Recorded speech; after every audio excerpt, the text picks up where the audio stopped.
Last topic जो class 11th हम लोगों ने पढ़ा था वो था डिस्प्लेसमेंट टाइम ग्राफ, ठीक है ना। तो डिस्प्लेसमेंट टाइम ग्राफ में डिस्प्लेसमेंट और टाइम के बीच में हम लोगों ने ग्राफ खींचा था, ये पता है आप लोगों को। D y by d x क्या बताता है? D y by d x बताता है rate of change of y with respect to x. Y किसको माना था? डिस्प्लेसमेंट को।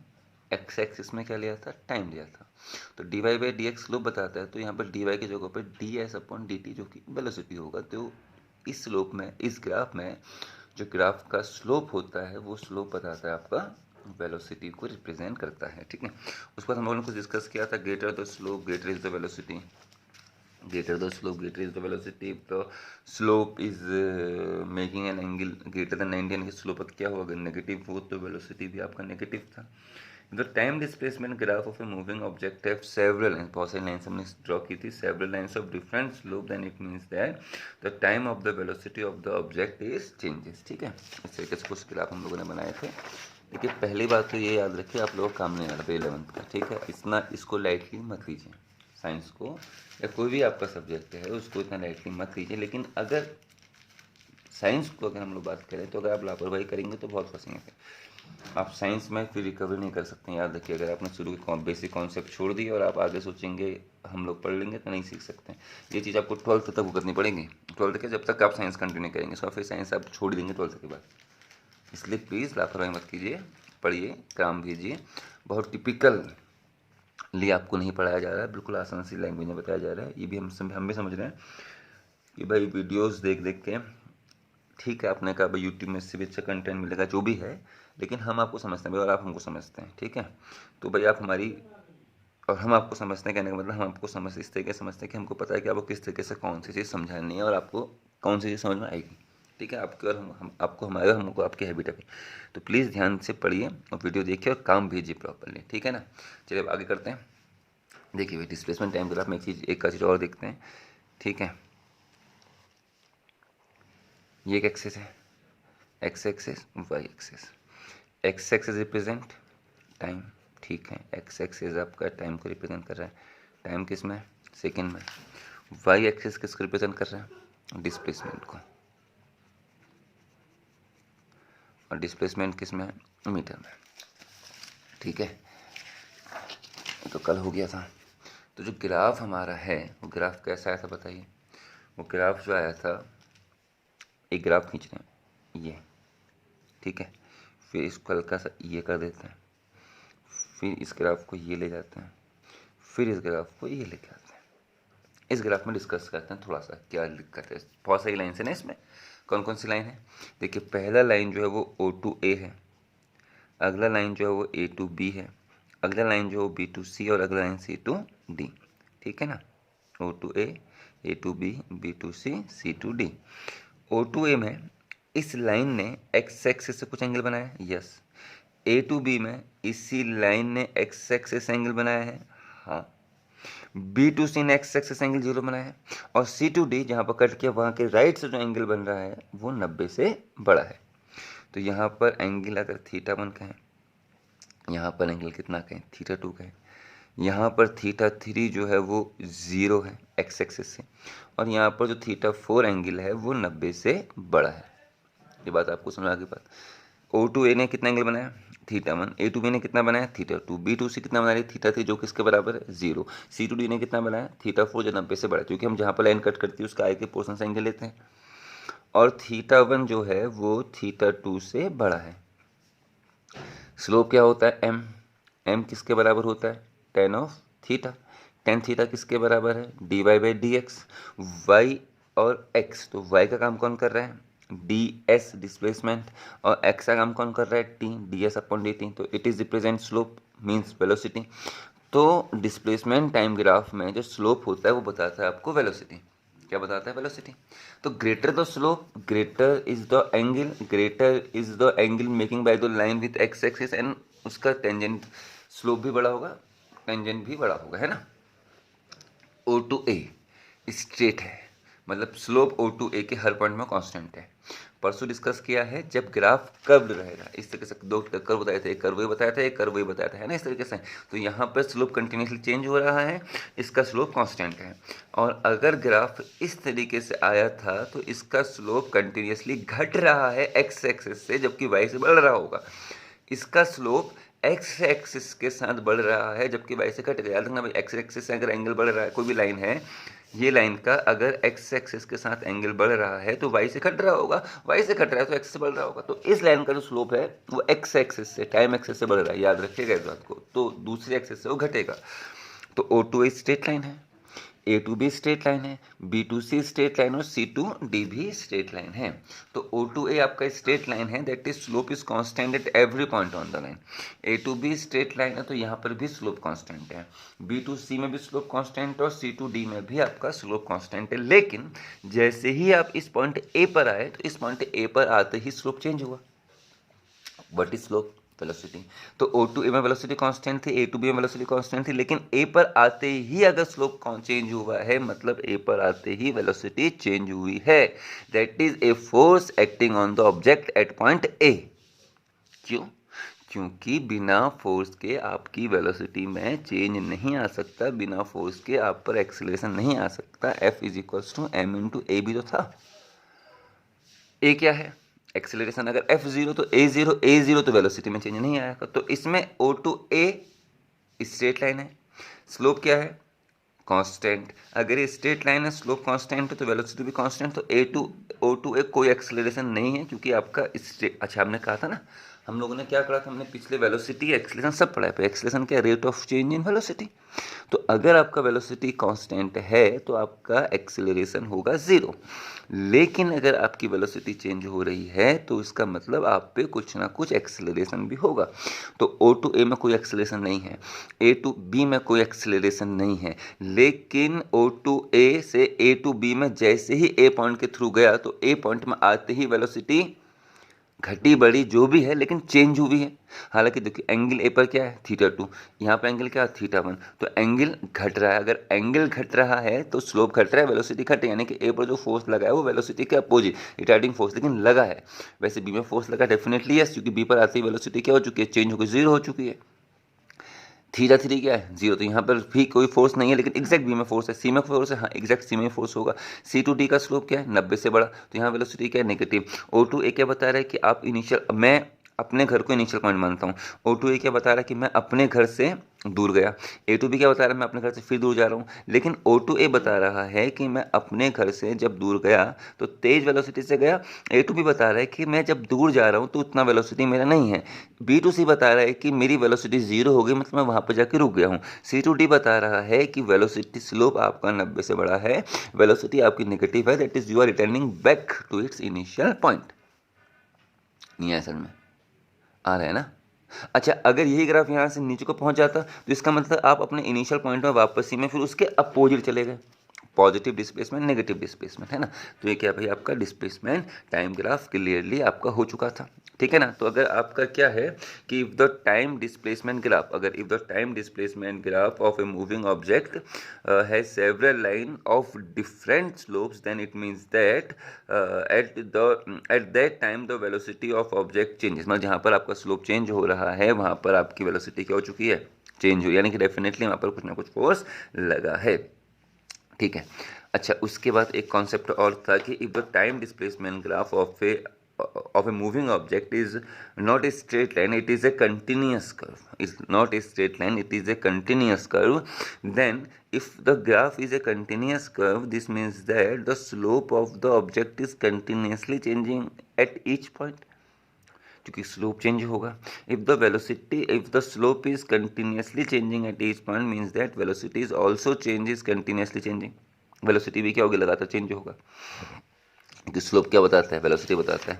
देखिए अगला क्या है, अगला मैं कहूँ कि इसी में आगे चलते हैं। देखिए क्या, ये एक एक्सिस है, ये कौन सा एक्सिस है? It is x axis. ये कौन सा एक्सिस है? Y axis. एक्स एक्सिस किसको रिप्रेजेंट कर रहे हैं? टाइम को। किस में? टाइम, सेकेंड में। वाई एक्सिस किसको रिप्रेजेंट कर रहा है? डिस्प्लेसमेंट को।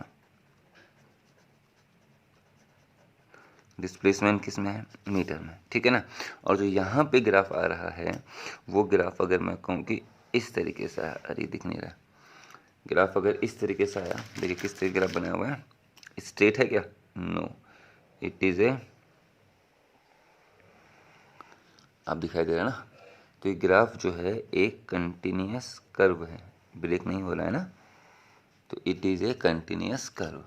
अच्छा, अब एक काम करते हैं, इस पॉइंट पे टेंजेंट खींचिए और इस पॉइंट पे टेंजेंट खींचिए। टेंजेंट मालूम है ना, यहाँ पर टेंजेंट कैसा आएगा, जो इस पॉइंट पे टेंजेंट आएगा वो कुछ इस तरीके से आएगा, आएगा नहीं आएगा। तो इस पॉइंट पे जो टेंजेंट है वो टेंजेंट कुछ ये टेंजेंट जानते हैं, और यहाँ पर जो टेंजेंट आएगा वो किस तरीके से आएगा,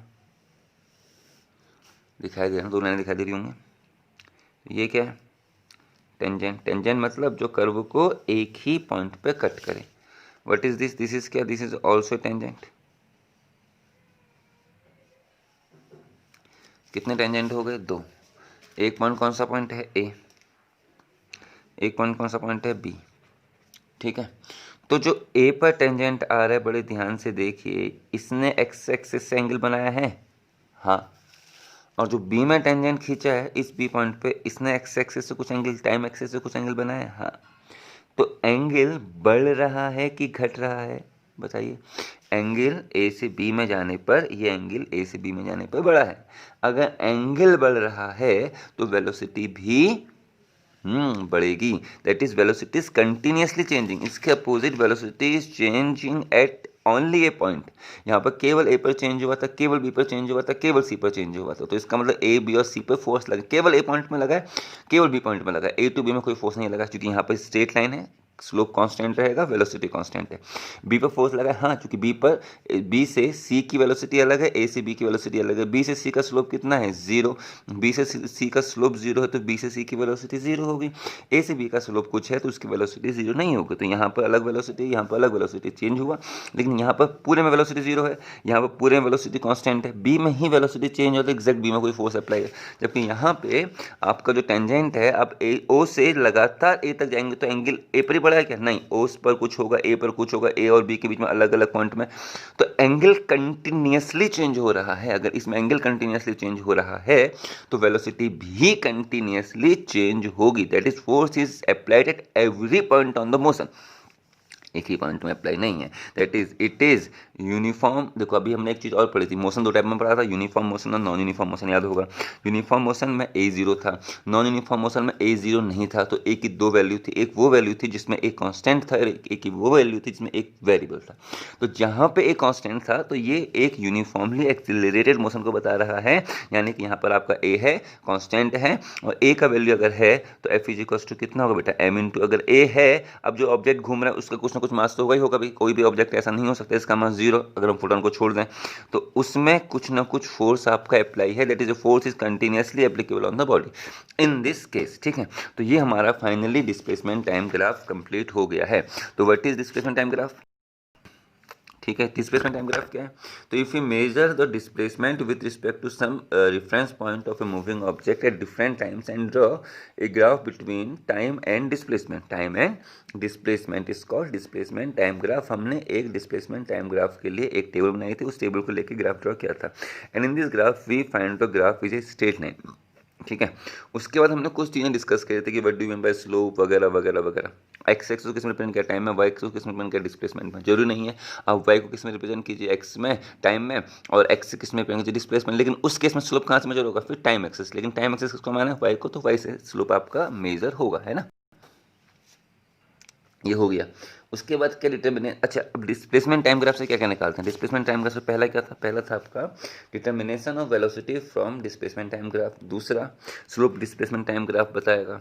तो greater the slope of displacement time graph, जितना बड़ा स्लोप था वेलोसिटी भी उतनी ही ज़्यादा थी। और अगर displacement time graph x axis के या टाइम एक्सिस के पैरेलल था, ये सब हो चुका है बेटा, परसों हल्का रिवीजन चल रहा है, तो उस केस में टाइम एक्सिस से एंगल कितना था, जीरो। अगर टाइम एक्सिस से एंगल जीरो तो स्लोप जीरो, तो वेलोसिटी भी कितनी होगी, जीरो। अगला क्या था कि एंगल 90 से बड़ा वाला, है ना। If the time displacement graph of a moving object, if the time displacement graph of a moving object makes an angle greater than 90 with the time axis, ठीक है, then it means that the slope of the object is negative, and slope is represent velocity, means that velocity is also negative. This means that velocity negative का मतलब क्या, that is particle is returning back towards the reference point. कब, when the line में, इसमें line कितना बना है, 90 से छोटा बना रहा है ना, अगर लाइन ऐसा होता तो 90 से क्या बनाता भाई, बड़ा एंगल बनाता ना, ये जैसे इसमें ये है ना, ऐसे C2D है, C2D का स्लोप क्या है भाई, C2D का जो स्लोप है वो 90 से बड़ा है, क्योंकि एंगल 90 से बड़ा बना है, तो इसका मतलब है कि स्लोप 90 से बड़ा एंगल बना रहा है, तो इसकी वेलोसिटी नेगेटिव होगी, ठीक है। और अगर स्लोप कंटिन्यूस कर्व में है तो वेलोसिटी कंटिन्यूसली क्या हो रही है, चेंज हो रही है। तो ये हमारा डिस्प्लेसमेंट टाइम ग्राफ है। तो डिस्प्लेसमेंट टाइम ग्राफ में हम लोग केवल ग्राफ लाइन का या कर्व का स्लोप निकालेंगे, एंड डिस्प्लेसमेंट टाइम ग्राफ में जो स्लोप है वो स्लोप आपको क्या बताएगा, dy by d x, D S by D T, क्योंकि बाई काम ये कर रहा है तो इसका मतलब क्या बताया, वेलोसिटी को बताएगा केवल। अब हम लोग अगला टॉपिक कर रहे हैं टाइम वेलोसिटी ग्राफ। देखिए दो टाइप के ग्राफ हमारे, डिस्प्लेसमेंट टाइम, तीन ग्राफ में, displacement time graph, velocity time graph और एक्सेलरेशन टाइम ग्राफ, है ना। ये time displacement graph, time velocity graph है, टाइम एक्सेलरेशन ग्राफ, जो भी आपको बोलना है। फिर इन तीनों ग्राफ में इंटरकनेक्शन आएगा, फिर इसके न्यूमेरिकल्स आते हैं। बस इतने चैप्टर्स के फिर हम लोग अगले टॉपिक में चलेंगे, ठीक है ना। तो अगला टॉपिक जो है ये कोर्स में है बढ़िया ग्राफ, ठीक है, ये नहीं हटे।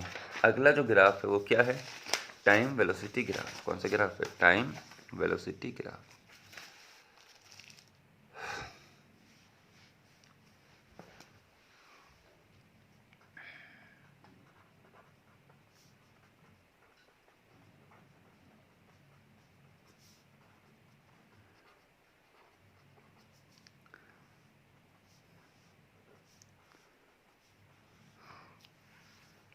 टाइम वेलोसिटी ग्राफ, ठीक है ना। डिस्प्लेसमेंट टाइम ग्राफ है, टाइम वेलोसिटी ग्राफ है, तो सेम है। If you measure the velocity of a moving object at different times and draw the graph between them, taken the time is x-axis and velocity is y-axis, then the graph is called time velocity graph. Common sense है ना। अरे भाई अभी अब इसके पहले वाले में जो हमने था मूविंग ऑब्जेक्ट का डिस्प्लेसमेंट मेजर किया था अलग अलग टाइम पे, and we draw a graph between displacement and time, taking displacement as y axis and time is x axis, and this graph is called displacement time graph. In the same way if you measure the velocity of a moving object at different times and draw a graph between time and velocity, then it is called a time velocity graph, and time is taken along x-axis and the velocity is taken along y-axis, but it is not necessary। आप time को y-axis के along भी ले सकते हैं और velocity को x-axis के along भी ले सकते हैं, लेकिन स्लोप हमेशा टाइम एक्सिस से ही मेजर होगा, चाहे वो x-axis के along लिया गया हो या फिर y-axis के along लिया गया हो। ये बात याद रखना कि the slope is always major with the time axis. तो slope is always measured with the time axis, याद रखें, वो एक्स एक्सिस अलॉन्ग रिप्रेजेंट हो, वाई एक्सिस के अलॉन्ग रिप्रेजेंट हो, ठीक है। देखो तो यहाँ पर हमें ग्राफ खींचे हैं, और देखो सबसे खास बात क्या है ना कि भाई हमारा जो कोर्स है वो फिक्स्ड है, उसमें हमारा जो टॉपिक है वो केवल यूनिफॉर्मली एक्सिलरेटेड मोशन है, ठीक है ना। यूनिफॉर्मली एक्सिलरेटेड मोशन मतलब ये एक्सेलरेशन है तो वो भी कैसा होगा, यूनिफॉर्म, वेरिएबल नहीं होगा, वो आपको पता है, आप बताएंगे। देखिए तो ये एक्स एक्सिस है, ये पॉजिटिव वाई, ये पॉजिटिव नेगेटिव एक्स, ठीक है। एंड एक्स एक्सिस को हम लोग रिप्रेजेंट करते हैं किससे, टाइम से। किससे रिप्रेजेंट किया, टाइम टी है, और किस में भाई, सेकंड में। और वाई एक्सिस किस में करेंगे बेटा, हम लोग वाई एक्सिस रिप्रेजेंट करेंगे हम लोग वाई एक्सिस, और ये वाई एक्सिस, ठीक है। तो पॉजिटिव वाई और नेगेटिव वाई, तो पॉजिटिव वाई रिप्रेजेंट वेलोसिटी, ठीक है, positive velocity, and negative y is represent negative velocity. Sir positive velocity negative velocity क्या था, ये था ना sir, it is positive velocity and it is negative velocity. तो वेलोसिटी नेगेटिव है, तो लेकिन सही है, तो पॉजिटिव पार्ट में डिस्प्लेसमेंट टाइम है ना, तो नेगेटिव वेलोसिटी मतलब particle returning back. Positive velocity कहने का मतलब आप अपने घर से स्कूल को भाग रहे हैं, अगर आपका घर स्कूल से स्ट्रेट लाइन पर है ना, और नेगेटिव आई का मतलब छुट्टी हो गई, आप अपने घर से आप कहाँ वापसी कर रहे हैं, स्कूल को वापसी कर रहे हैं। मगर मैं इसको दिखाऊँ तो घर को, आज स्कूल को जा रहे हैं, यहाँ दिखाऊँ तो घर को आ रहे हैं वेलोसिटी में। इसमें दिखाऊँ तो आप स्कूल को गए, थोड़ा थके, स्पीड हल्की करी, स्कूल में जाके बैठे पड़े हैं, और सी पर फिर कहाँ को आए हैं, वापस। यहाँ पर आपकी वेलोसिटी पॉजिटिव है, यहाँ पर आपकी वेलोसिटी पॉजिटिव लेकिन पहले से कुछ कम। यहाँ पर आपका वेलोसिटी जीरो, आप बैठ गए, और यहाँ पर आप लोग वापसी कर रहे हो, आपका वेलोसिटी नेगेटिव। लेकिन अगर यही ग्राफ दिखाना है यहाँ, तो नेगेटिव वेलोसिटी यहाँ पर रिप्रेजेंट होगा, है ना। कहाँ रिप्रेजेंट होगा, नेगेटिव वाई में, पॉजिटिव वाई और नेगेटिव वाई, ठीक है। तो अभी हम लोग क्या कर रहे हैं, ग्राफ ड्रॉ कर रहे हैं, ठीक है। अब तो ग्राफ ड्रॉ करते हैं, तो ग्राफ हम लोग दो मूविंग ऑब्जेक्ट के लिए ले लेते हैं, ठीक है। एक रेड कलर के लिए ले लेते हैं हम लोग, किताब में इसको दिखा रखा था, मैं इससे दिखा रहा हूँ, कोई दिक्कत नहीं, रेड स्ट्रेट लाइन है ना, it is a straight line, ठीक है। और एक रिप्रेजेंट करते हैं ब्लू से, दो मैंने रिप्रेजेंट कर दिए ग्राफ, ठीक है। तो एक ए के लिए हो गया और एक बी के लिए हो गया। तो it is for A, it is for B. तो मैंने क्या किया कि दो मूविंग ऑब्जेक्ट दिखाए ए और B, both the graph of straight line, ये भी स्ट्रेट लाइन है और ये भी स्ट्रेट लाइन है, दोनों क्या है, ये भी स्ट्रेट लाइन और ये भी स्ट्रेट लाइन है। पैरेलल टू टाइम एक्सेस, ये भी टाइम एक्सेस के पैरेलल और ये भी टाइम एक्सेस के पैरेलल है। तो इसका मतलब मान लीजिए, देखिए अब एक काम करते हैं, यहाँ पे मैं काम करता हूँ 1 2 3 3 1 2 -1 -2 -3, ठीक है, +1 +2 +3 -1 -2 -3। तो मतलब यहाँ पर वेलोसिटी +3 मीटर पर सेकंड है और यहाँ पर वाई कोऑर्डिनेट कितना है, -3 मीटर पर सेकंड है। तो क्या समझ रहे हैं, तो आप ये समझ रहे हैं कि यहाँ पर +3 मीटर पर सेकंड है, तो ना ही वाई कोऑर्डिनेट, देखिए एक्स कोऑर्डिनेट लगातार बढ़ रहा है, y coordinate remains unchanged, y coordinate में कोई फर्क नहीं पड़ा। एक्स कोऑर्डिनेट लगातार बढ़ रहा है, वाई कोऑर्डिनेट में कोई फर्क नहीं पड़ा। That is velocity, y coordinate किसको रिप्रेजेंट कर रहा है, वेलोसिटी को। That is velocity remains unchanged, यहाँ पर भी और यहाँ पर भी, जबकि टाइम लगातार बढ़ रहा है और वेलोसिटी अनचेंज्ड है, वेलोसिटी चेंज नहीं हो रही है। What is the definition of acceleration, yes, the rate of change in velocity which called acceleration. तो यहाँ पे आपका एक्सेलरेशन क्या है, 0, और यहाँ पर भी एक्सेलरेशन क्या है, 0, क्योंकि यहाँ पर और यहाँ पर वेलोसिटी क्या है, कांस्टेंट है।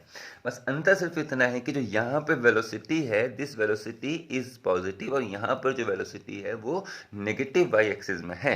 तो नेगेटिव वेलोसिटी का मतलब क्या है कि you are returning back towards your initial या रिफरेंस पॉइंट, और पॉजिटिव वेलोसिटी का मतलब क्या है कि आप अपने रिफरेंस पॉइंट या इनिशियल पॉइंट से लगातार दूर जा रहे हैं, ठीक है ना। तो दो आपके केस हो गए, पहला और दूसरा, ठीक है।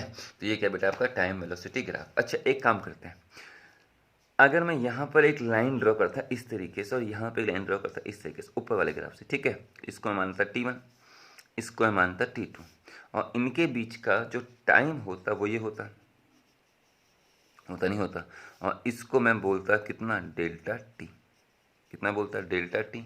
और ये वाला पॉइंट कौन सा है बेटा, आपकी वी नहीं है, तो ये डेल्टा टी हो गया, T2 - T1 डेल्टा टी। देखिए भाई यहाँ पे क्या पॉइंट है, v plus minus plus v, और ये कितना है, डेल्टा टी। डेल्टा टी किसके बराबर होगा, T2 - T1, तो डेल्टा टी रहा और ये T2 - T1 हो गया, ये v है। तो ये जो एरिया होता है ये क्या होता है बताइए, बस एरिया कैसे निकालते हैं, रेक्टेंगल बना है ना, क्या लेंथ इंटू विड्थ, तो लेंथ कितना बनता है, डेल्टा टी, और विड्थ कितना बनती, ये वाला ना, और ये किसके बराबर है, v के बराबर, तो delta T into V. What is v, speed. What is delta T, time. तो स्पीड इंटू टाइम, अरे speed equal to distance upon time, और distance equal to speed time, या velocity equal to displacement upon time, displacement equal to velocity into time. ये चीज़ क्या बता रहा है, डिस्प्लेसमेंट, और है क्या, एरिया। एरिया तो है, दैट इज यहाँ पर स्लोप तो निकलेगा, ये निकलेगा, स्लोप तो निकलेगा ही निकलेगा जी। वहाँ पर स्लोप क्या था, d y by d x, यहाँ पर स्लोप क्या होगा, d y by d x. वहाँ पर वाई का काम कौन कर रहा था, डिस्प्लेसमेंट, इसलिए D S upon d T था। यहाँ पर वाई का काम कौन कर रहा है, वेलोसिटी, तो इसलिए d v upon d t होगा। तो what is d v upon d t, sir acceleration. तो स्लोप क्या बताएगा, एक्सेलरेशन। एरिया क्या बताएगा, कवर डिस्प्लेसमेंट, जबकि यहाँ पर एरिया नहीं निकल रहा था, यहाँ पर केवल और केवल स्लोप निकालेंगे। टाइम वेलोसिटी में स्लोप और एरिया दोनों निकालेंगे। एक्सेलरेशन टाइम जो अगला हम लोगों ने पढ़ना है, वहाँ पे केवल और केवल एरिया निकालेंगे। तीन हो गए ना, पहला हमने क्या पढ़ा, डिस्प्लेसमेंट टाइम, अगला क्या पढ़ रहे हैं, टाइम वेलोसिटी। तीसरा जो हम लोग पढ़ेंगे वो हम लोग पढ़ेंगे एक्सेलरेशन टाइम या टाइम एक्सेलरेशन। देखो पहला कौन सा, डिस्प्लेसमेंट टाइम, दूसरा कौन सा है, वेलोसिटी टाइम, तीसरा कौन सा है, एक्सेलरेशन टाइम। डिस्प्लेसमेंट टाइम में केवल स्लोप निकलेगा। तीसरा जो हम लोग कल पढ़ेंगे, अभी देखते हैं, उसमें केवल और केवल आप एरिया निकालोगे। जबकि बीच वाला जो ग्राफ है, टाइम वेलोसिटी, आज हम लोग पढ़े दूसरा वाला, इसमें हम लोग एरिया और स्लोप दोनों ही निकालेंगे, स्लोप भी निकलेगा और एरिया भी निकलेगा। तो एरिया क्या बता रहा है भाई, एरिया बता रहा है लेंथ इंटू विड्थ, और लेंथ किसके बराबर, डेल्टा टी, विड्थ किसके बराबर, वी के बराबर। तो वी इंटू डेल्टा टी क्या है, एरिया, और एरिया क्या होता है इसमें, वेलोसिटी। सो एरिया क्या बताएगा इसमें, डिस्प्लेसमेंट। तो डिस्प्लेसमेंट टाइम वेलोसिटी ग्राफ में हम लोग दो चीज निकालेंगे, जिसमें पहला होगा स्लोप, स्लोप होगा dv by D T, and dv by D T is represent acceleration, and area covered by the graph line with time axis represent the cover displacement of the object. Object ने कितना displacement cover किया है। तो ये कौन सी चीज है भैया आपकी, डिस्प्लेसमेंट टाइम वेलोसिटी ग्राफ। तो टाइम वेलोसिटी ग्राफ से कितनी चीजें निकालेंगे, दो, पहला एरिया, दूसरा एक्सेलरेशन। एक्सेलरेशन कैसे निकालेंगे? स्लोप से। स्लोप की कंडीशंस क्या होंगी जो पिछली थी? कौन कौन सी? Sir greater the slope greater is the velocity, slope is negative velocity is negative, है ना। स्लोप इज जीरो तो वेलोसिटी जीरो, लेकिन कहाँ? डिस्प्लेसमेंट टाइम में, क्योंकि डिस्प्लेसमेंट टाइम में जो स्लोप था वो ds/dt था। यहाँ पर जो स्लोप होगा वो क्या होगा भाई? m किसके बराबर होगा? वही अपना tan of theta. tan theta किसके बराबर? tan थीटा वही अपना है dy/d x। y का काम कौन कर रहा है? v। x काम कौन कर रहा है? t। तो dv/dt that is m equal tan theta dy/dx equal to dv/dt। It is slope. तो ये क्या भाई? अपना स्लोप। यानी स्लोप क्या है? tan theta dy/dx dv/dt। तो इट इज एक्सिलरेशन, क्योंकि वहां पे ds/dt था। ds/dt क्या था? वेलोसिटी। यहाँ पे क्या है? dv/dt, और ये क्या होगा भाई? अपना acceleration a। That is the slope of the time velocity graph is represent slope of the moving object. पहला, and the graph line makes some area with time axis, and this area represent the cover displacement in that particular interval of time। ठीक है, तो ये चीज हमारी हो गई। तो greater the slope greater is the acceleration. if the slope is zero तो acceleration is zero। if the graph line makes an angle greater than 90 with the time axis, then the slope is negative, that is velocity is negative, that is velocity नहीं, sorry, acceleration is negative. अच्छा, अब एक काम करते हैं, अगर velocity positive थी तो आप लोग रेफरेंस पॉइंट से दूर जा रहे थे, अगर वेलोसिटी नेगेटिव है तो आप रेफरेंस पॉइंट के पास आ रहे हैं। अगर एक्सेलरेशन पॉजिटिव है तो आप रेफरेंस पॉइंट से दूर जा रहे हैं। अगर एक्सेलरेशन नेगेटिव है तो इसका मतलब आप ये नहीं है कि रेफरेंस पॉइंट के पास आ रहे हैं, इसका मतलब ये भी निकल सकता है। इस तरीके समझते हैं, ठीक है। मैं बाइक चला रहा हूँ, तो बाइक में मैं जब एक्सीलरेटर को दबाया, एक्सीलरेटर खींचा, तो भाई उस केस में मेरा वेलोसिटी लगातार बढ़ रहा है और मैं ईस्ट को जा रहा हूँ। तो ईस्ट को मैं जा रहा, मेरी बाइक ईस्ट को चल रही है और उस डायरेक्शन में जाने में मैंने एक्सीलरेटर खींचा तो दबाया, तो मेरा वेलोसिटी कंटिन्यूसली बढ़ा। मैं कहाँ को जा रहा हूँ? ईस्ट को, बढ़ती हुई वेलोसिटी से ना। एक्सीलरेशन का मतलब समझिए, एक्सेलरेशन जो है वो बढ़ती हुई वेलोसिटी को रिप्रेजेंट कर रहा है, यानी कि आपकी वेलोसिटी कंटिन्यूसली बढ़ रही है। कहाँ को जाने में? ईस्ट की तरफ जाने में, ठीक है। अच्छा, अब वहीं ईस्ट की तरफ जाते टाइम मैं अपनी बाइक में ब्रेक लगा दिया, तो क्या मैं वेस्ट को आऊँगा? क्या मेरी बाइक उल्टी भागना शुरू कर देगी? नहीं नहीं सर, आप अभी भी ईस्ट को जाएंगे, लेकिन अगर आपने ब्रेक लगाया तो ईस्ट की डायरेक्शन में आपकी वेलोसिटी कंटिन्यूसली घटेगी। समझ रहे हैं? तो एक्सेलरेशन का पॉजिटिव मतलब आपका एक पर्टिकुलर डायरेक्शन में वेलोसिटी लगातार बढ़ रहा है, और एक्सेलरेशन नेगेटिव का मतलब आपकी उस पर्टिकुलर डायरेक्शन में जो वेलोसिटी है वो वेलोसिटी कंटिन्यूसली घट रही है, लेकिन आप जा वहीं को रहे ना। अगर मैं अपनी बात करता हूँ, मैं ईस्ट को जा रहा हूँ, मेरा एक्सेलरेशन पॉजिटिव है, ठीक है। तो ईस्ट की डायरेक्शन में, ईस्ट को जाते हुए मेरा वेलोसिटी लगातार बढ़ रहा है। अब मेरा स्लोप हो गया नेगेटिव, एक्सेलरेशन हो गया नेगेटिव, तो ईस्ट को ही मैं जाऊंगा, लेकिन मेरी वेलोसिटी ईस्ट को जाने के दौरान लगातार कम होते होते जीरो हो जाएगी ना। ये एक्सेलरेशन का नेगेटिव का मतलब है। वेलोसिटी नेगेटिव का मतलब क्या है कि अगर वेलोसिटी नेगेटिव है तो आप वापस आ रहे हैं। एक्सेलरेशन नेगेटिव का मतलब यह है कि आप दूर ही जा रहे हैं, लेकिन आपका वेलोसिटी लगातार घट रहा है। समझ रहे हैं? तो ये कौन सा ग्राफ हो गया बेटा? आपका टाइम वेलोसिटी ग्राफ। समझ रहे हो? तो टाइम वेलोसिटी ग्राफ में कितनी चीज़ें निकाल रहे हैं हम लोग? दो। पहला area, what is area represent? Cover displacement. Numerical में हम लोग इसको सीखेंगे। दूसरा क्या बता रहे हैं? दूसरा बता रहे हैं slope. And what is slope represent? Slope represent क्या? स्लोप क्या बता रहे हैं sir? Acceleration of the moving object, आपका एक्सीलरेशन, ठीक है। अच्छा, ग्राफ लाइन ऐसे नहीं होती। एक केस और करते हैं इसमें।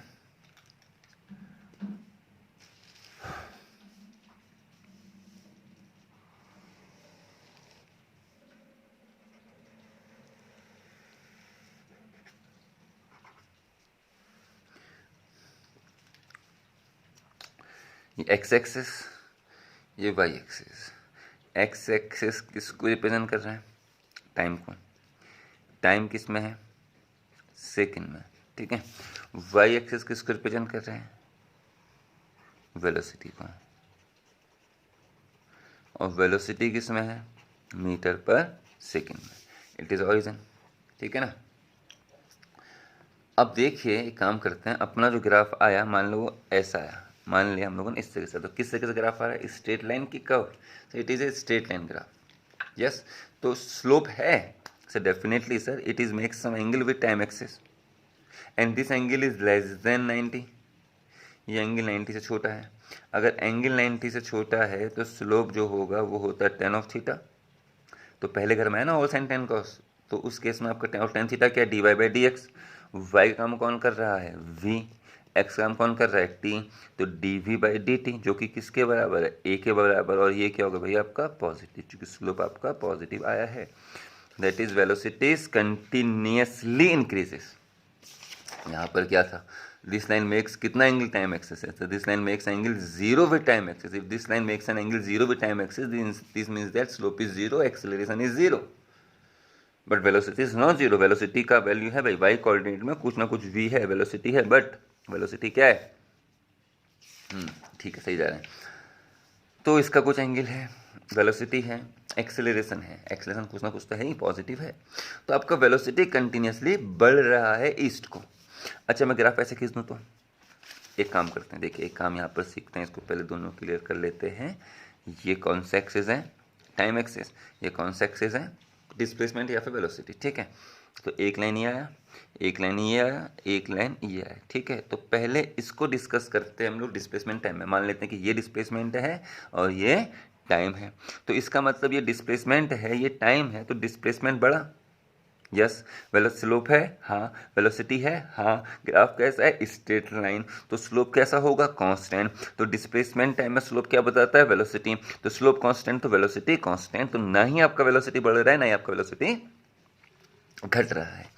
यहाँ पे ग्राफ लाइन ने टाइम एक्सिस के साथ जो एंगल बनाया वो बनाया जीरो। ग्राफ लाइन ने टाइम एक्सिस के साथ एंगल जीरो बनाया, तो इसका मतलब आपका स्लोप क्या हो गया, जीरो, स्लोप जीरो, तो वेलोसिटी भी जीरो, दैट इज आप रेस्ट में है डिस्प्लेसमेंट टाइम में। यहाँ पर आपका जो स्लोप है 90 से बड़ा है, और डिस्प्लेसमेंट टाइम में जो स्लोप होता है वो बताता है वेलोसिटी, तो आपकी वेलोसिटी नेगेटिव, तो यहाँ पर वेलोसिटी पॉजिटिव, यहाँ पर वेलोसिटी जीरो, यहाँ पर वेलोसिटी नेगेटिव।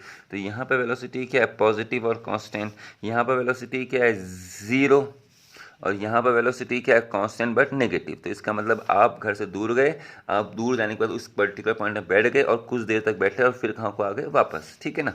अच्छा इसी ग्राफ को हम लोग डिस्कस करते हैं अपना किसमें, ये वेलोसिटी टाइम में। तो ये कौन सी एक्सिस है आपकी वेलोसिटी, ये कौन सी एक्सिस होगी बेटा आपकी टाइम। तो ग्राफ वही है इस तरीके से, फिर ये और फिर ये, ठीक है ना। अब देखिए क्या दोनों में डिस्कस कर लेते हैं। पहले O2A क्या बता रहा था सर, आपका वेलोसिटी कांस्टेंट है। O2A क्या बता रहा है सर, आपका एक्सिलरेशन कांस्टेंट है, क्योंकि डिस्प्लेसमेंट वेलोसिटी टाइम है ना, तो वेलोसिटी लगातार बढ़ रही है। यहाँ पर पार्टिकल किस में था, रेस्ट में, कि स्लो वेलोसिटी बता रहा है। क्या यहाँ पर पार्टिकल रेस्ट में, डेफिनेटली नो भाई, क्योंकि यहाँ पर कुछ ना कुछ वेलोसिटी कोऑर्डिनेट है। अगर वेलोसिटी कोऑर्डिनेट है तो आपका वेलोसिटी जो है वो कांस्टेंट है, मतलब रेस्ट में नहीं, आप अभी भी दूर ही जा रहे हैं। यहाँ पर आपका वेलोसिटी क्या है भाई, नेगेटिव है। वेलोसिटी नेगेटिव है, नहीं, वेलोसिटी तो पॉजिटिव 3 से 0 आ रहा है ना, एक्सेलरेशन नेगेटिव है, तो ए क्या है, positive, velocity is not, velocity बढ़ रहा है। ए क्या है, जीरो, एक्सिलरेशन जीरो है, मतलब वेलोसिटी ना तो बढ़ रही है और ना ही घट रही है, वेलोसिटी क्या हो गई है, कांस्टेंट हो गई है। और यहाँ पे ए क्या है, नेगेटिव है। ए नेगेटिव का मतलब क्या निकला कि आपकी वेलोसिटी कंटिन्यूसली गिर रही है, घट रही है। लेकिन यहाँ पर भी आप ईस्ट को जा रहे थे बढ़ती हुई वेलोसिटी से, यहाँ पर भी आप ईस्ट को जा रहे हैं, लेकिन आपकी वेलोसिटी ना ही बढ़ रही है ना ही घट रही है, क्योंकि ए जीरो है। और यहाँ पर भी आप ईस्ट को जा रहे हैं, लेकिन आपकी वेलोसिटी लगातार घटते घटते घटते घटते अब यहाँ पर आप रेस्ट में आए, क्योंकि ये यहाँ पर वाई कोऑर्डिनेट जीरो है, वाई कोऑर्डिनेट जीरो, तो वेलोसिटी भी जीरो। समझा की बात। तो ये क्या बेटा आपका वेलोसिटी टाइम ग्राफ, ठीक है। तो ये निकल के आ गया। तो यहाँ पर 2 पॉइंट लेते हैं भाई, मैंने एक पॉइंट लिया ए और एक पॉइंट लिया मैंने बी, तो एक पॉइंट मैंने ए लिया, एक पॉइंट मैंने बी लिया, ठीक है। तो ए पर टाइम कोऑर्डिनेट हम लोग t1 ले लेते हैं भाई, t1 टाइम हम ए पर पहुंचे, और ए पर जो हमारा वेलोसिटी हुआ वो हुआ v1। ए पर टाइम t1 और वेलोसिटी कितना हो गया v1। बी पर आते आते जो टाइम कोऑर्डिनेट अपना हो गया वो टाइम बढ़ा है डेफिनेटली, यस, t2, और वेलोसिटी बढ़ रही है ना, देखिए वेलोसिटी बढ़ के कितनी होगी, v2 बढ़ रही है, पता कैसे लगा, अरे वाई कोऑर्डिनेट 1 2 3 4 5 6 7, तो वेलोसिटी बढ़ रहा है, यस। और स्लोप क्या है 90 से छोटा पॉजिटिव, तो वेलोसिटी बढ़ रहा है, एक्सेलरेशन पॉजिटिव है, नीचे को आता तो वेलोसिटी घटता ना। ठीक है, तो भाई यहाँ से यहाँ पर हम लोग आए, तो ये पूरा कितना है T2, ये पूरा कितना है T1, तो ये कितना हो गया T2 minus T1 and T2 minus T1 represented by delta T। ठीक है ना, ये कितना है V2, ये कितना है V1, ये V2 है V1, तो ये कितना होगा V2 minus V1 and represented by delta V, delta V represent V2 minus V1। ठीक है, ये थीटा है तो ये भी कितना होगा थीटा, तो what is tan theta, sir tan theta तो एंगल का टेंजेंट, टेन एंगल का टेंजेंट स्लोप होता है और स्लोप यहाँ होता है एक्सेलरेशन। मैंने कहा ठीक है, and what is tan theta, sir tan theta is equals to perpendicular upon base, angle के सामने का साइड परपेंडिकुलर, 90 के सामने का साइड हाइपोटेन्यूस, बचा हुआ तीसरा बेस, तो परपेंडिकुलर कौन है भाई, नाम दे दो जी इसको, बहुत अच्छा लगेगा आप लोगों को, BC। तो परपेंडिकुलर कितना हो गया BC और बेस कितना हो गया AC। तो व्हाट इज BC, तो BC किसके बराबर है भाई डेल्टा V, और AC किसके बराबर delta T, and what is delta V upon delta T, delta V upon delta T is acceleration, A और B के बीच में एवरेज। इंस्टेंटेनियस कैसे निकालेंगे, इफ आपको मालूम है ना delta V upon delta T average, DV upon DT instantaneous, लेकिन डेल्टा D में कैसे कन्वर्ट होगा, डेल्टा को D में कन्वर्ट करने के लिए क्या करते हैं भाई लिमिट लेते हैं ना, तो if either B tends to A और A टेंस टू B, मतलब डेल्टा T आप काफ़ी जीरो बहुत करीब के पॉइंट देख रहे हैं, बहुत करीब के पॉइंट देख रहे हैं, ठीक है ना, तो इतने करीब के पॉइंट देख रहे हैं कि A और B लगभग लगभग आसपास है, लेकिन कब, जब टाइम इंटरवल बहुत कम लगेगा, तो if limit delta T tends to zero, in this case जो A है वो एवरेज नहीं है, वो क्या बन जाएगा इंस्टेंटेनियस, और कैसे लिखेंगे इसको, limit delta T tends to zero delta V upon delta T, और ये किस में आ जाएगा भाई आपका dV अपॉन dt, तो इट इज एक्सेलरेशन क्या रहा इंस्टेंटेनियस एक्सेलरेशन है, और ये एवरेज एक्सेलरेशन है, तो हम लोग dV अपॉन dt इंस्टेंटेनियस की ही यहाँ पे बात करने वाले हैं, जो हम लोग आगे पढ़ेंगे। ठीक है, तो ये तो कंफर्म हो कैसे, slope is represent velocity, slope is represent acceleration, sorry यहाँ पे बाकी वही कॉन्सेप्ट, एक्सेलरेशन अगर जीरो से बड़ा है acceleration zero, acceleration slope positive है, स्लोप नेगेटिव है, स्लोप कैसा, स्लोप देखना आपको मेरे ख्याल से आप आ गया होगा, कुछ न्यूमेरिकल्स जब हम लोग करेंगे तो आप लोग इसको और क्लियरली सीख जाएंगे। ठीक है ना, अभी न्यूमेरिकल करेंगे, चिंता मत कीजिए इसके। अच्छा एक काम करते हैं, इसमें एरिया निकालते हैं जी इसका, what is this area represent, आपको याद होना चाहिए भाई, वेलोसिटी टाइम में दो चीजें निकल रही हैं, first one is slope and second one is area. Slope is represent acceleration and area is represent cover displacement. अब देखिए एरिया है, तो ये एरिया दो पार्ट बटा हुआ है, तो कौन कौन से, एक तो ये वाला नीचे का रेक्टेंगल और एक ऊपर का ट्रायंगल। अच्छा एक क्वेश्चन याद है आपको, s equal to u t plus half a t square derive करेंगे इसको हम लोग, हाँ अभी याद रखिए, तो यू टी जो है वो दिखाता है ये, और हाफ ए टी स्क्वायर है वो ये बड़ी यूवी वेलोसिटी के साथ, अगर एक्सेलरेशन नहीं होता तो displacement equal to velocity into time, वो ए है, डिस्कस करेंगे उसको, हम लोग ग्राफ ड्रॉ करेंगे। एरिया निकालिए, बताइए कितना आ गया, एरिया कितना होगा, कवर डिस्प्लेसमेंट एस एरिया, इसका एरिया बताइए, ये V1 है, V1 मतलब इनिशियल वेलोसिटी है ना, U से रिप्रेजेंट करते थे V1, और ये कितना है T2 माइनस T1, तो कितना है भाई V1 इंटू डेल्टा टी, अरे V1 इंटू डेल्टा टी, और ये कितना हो गया half A T square, sorry निकालते हैं अभी half, sorry 1/2 base into height, base ही निकालते हैं, बेस किसके बराबर है AC, और हाइट किसके बराबर है BC। ठीक है, तो ये कितना होगा V1 into T, AC V1 into delta T, AC किसके बराबर है AC डेल्टा टी के बराबर ही है, और BC किसके बराबर डेल्टा V। ठीक है, तो ये क्या निकल के आ गया एस, इसको हम लोग कभी इक्वेशन सॉल्व करेंगे तो बताऊंगा कि हाफ ए टी स्क्वायर होता कैसे। ठीक है, तो ये कौन सा ग्राफ हो गया भाई हमारा एक्सेलरेशन टाइम ग्राफ। ठीक है, तो कितने ग्राफ हो गए, दो, पहला कौन सा ग्राफ हो गया वेलोसिटी टाइम ग्राफ, और दूसरा कौन सा ग्राफ हो गया पहला कौन सा ग्राफ हो गया डिस्प्लेसमेंट टाइम ग्राफ, और दूसरा कौन सा ग्राफ हो गया acceleration time graph.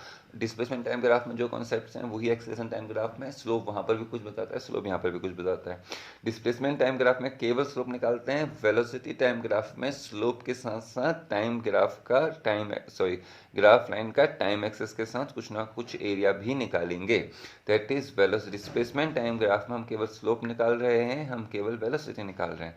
Velocity time graph में हम स्लोप के साथ साथ एरिया भी निकालेंगे, स्लोप बताएगा एक्सेलरेशन, एरिया बताएगा कवर्ड डिस्प्लेसमेंट। क्लियर होगी बात, ग्रेटर तो slope, greater is the velocity और ग्रेटर इज द एक्सेलरेशन, वो डिपेंड करेगा आप स्लोप देख किसका रहे हैं, डिस्प्लेसमेंट टाइम का देख रहे हैं या फिर वेलोसिटी टाइम का देख रहे हैं। डिस्प्लेसमेंट टाइम ग्राफ में अगर स्लोप नेगेटिव है, एंगल 90 से बड़ा है, तो इसका मतलब आप अपने इनिशियल पॉइंट की तरफ वापस आ रहे हैं। Acceleration time velocity time graph में अगर स्लोप नेगेटिव है तो इसका मतलब आपका एक्सीलरेशन नेगेटिव है, आप अभी भी दूर जा रहे हैं लेकिन घटती हुई वेलोसिटी के साथ। आप अपने घर से स्कूल गए, आपका वेलोसिटी पॉजिटिव, स्लोप पॉजिटिव। आप स्कूल में कुछ देर रुके तो आपका स्लोप जीरो, वेलोसिटी जीरो। अब छुट्टी हो गई, आप घर को आ रहे हैं, आपका स्लोप नेगेटिव, वेलोसिटी भी नेगेटिव। ये डिस्प्लेसमेंट टाइम ग्राफ में हो गया ना। वेलोसिटी टाइम ग्राफ में आप एक काम करते हैं, स्ट्रेट रोड है सीधे, आप उस स्ट्रेट रोड में गए O to A, आप स्ट्रेट रोड में जा रहे हैं, आपका वेलोसिटी लगातार बढ़ रहा है, स्लोप पॉजिटिव। आप उसी डायरेक्शन में चल रहे हैं लेकिन कांस्टेंट वेलोसिटी से, तो आपका स्लोप जीरो और आप अभी भी उसी डायरेक्शन में कांस्टेंट वेलोसिटी से भाग रहे हैं। अब आपने ब्रेक लगाया, आपका एक्सेलरेशन नेगेटिव है, मतलब आप अभी भी उसी डायरेक्शन में जा रहे हैं लेकिन आपका अभी वेलोसिटी जो है वो कंटिन्यूसली घट रहा है ना। तो कौन सा ग्राफ हो गया भाई आपका, डिस्प्लेसमेंट वेलोसिटी टाइम ग्राफ। तो इसको करिए, सिंसियर से पढ़िए भाई, उतना आसान नहीं है, स्कूल अभी लगता नहीं खुले करके, ध्यान से पढ़िए, काम भेजिए अपना, ठीक है।